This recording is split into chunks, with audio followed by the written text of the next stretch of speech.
Communiqué de PEPS. La première loi Le Pen de la préférence nationale a été votée le 20 décembre 2023. Le 19 décembre 2023 restera dans l'histoire comme la journée de la honte, celle de la préférence nationale. L'inégalité des droits entre les êtres humains sur un même territoire est inscrite dans la loi. Ainsi, toutes les demandes racistes des républicains ont été entérinées par les macronistes.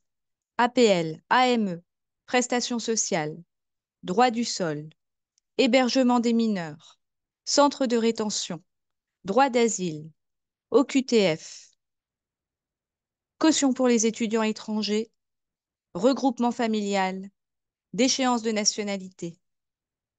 Toutes les prétendues lignes rouges, je cite, de la loi Darmanin ont sauté. Une union des droites, Rassemblement national républicain macroniste, s'est constituée sur la base de la haine des étrangers et de la xénophobie, pour faire des immigrés et de leurs enfants devenus français les boucs émissaires d'une crise sociale dont le pouvoir est responsable. En effet, depuis 2017, le gouvernement Macron mène une guerre anti-pauvres qui jette un nombre croissant de la population dans la précarité. Cette crise s'est aggravée avec la loi Kasbarian anti-squatteurs, votée en décembre dernier, la conditionnalité du RSA et la contre-réforme des retraites. Aujourd'hui, elle débouche sur une loi scélérate, votée grâce au soutien du Rassemblement national, qui voit ses thèses infâmes toutes validées.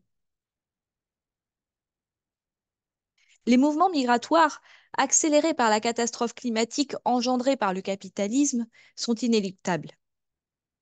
Alors que l'urgence est de préserver l'habitabilité de la planète et de réfléchir ensemble à l'accueil de nos frères et sœurs humains, contraints à l'exil, l'Europe se transforme en forteresse assiégée et la France décide de prendre des mesures plus graves que celles prises par le gouvernement Meloni en Italie.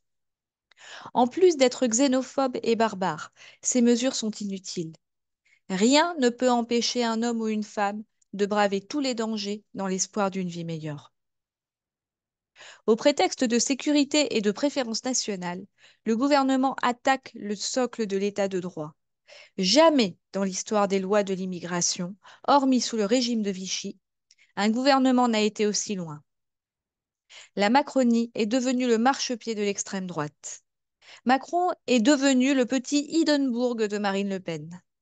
Or, comme Le Pen père l'avait dit lui-même il y a déjà des décennies, l'électeur préfère toujours l'original à la copie.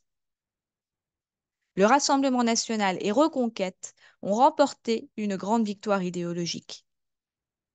La préférence nationale est maintenant inscrite dans la loi. Comme l'a indiqué le député LFI PEPS Andy Kerbrat face au ministre Gérald Darmanin, où est passé le barrage républicain quand le parti du président de la République s'apprête à voter une loi écrite par Le Pen, copiée par Ciotti?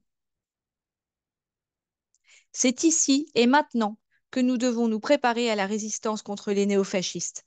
Organisons-nous, créons des comités de défense et de solidarité populaire. Ensemble, dans la rue, au Parlement, sur nos lieux de vie et de travail, au sein de nos organisations collectives syndicats, nous répétons régularisation de toutes et tous les sans-papiers, solidarité antiraciste, pouvoir populaire. PEPS, le 20 décembre 2023.